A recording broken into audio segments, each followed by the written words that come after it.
Hi, it's Kate.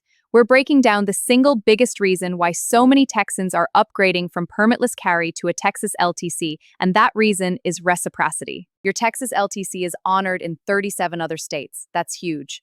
Permitless carry? Well, it stops dead at the Texas border. You're left figuring out every other state's laws on your own. With your Texas LTC, you can legally carry across most of the South, Midwest, and parts of the West.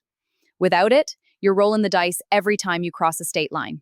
Road trips, family visits, vacations, your LTC travels with you.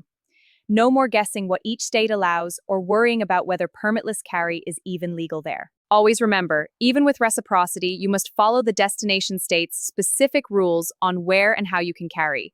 That's the key to staying legal and avoiding any problems. Permitless carry is truly a Texas-only solution.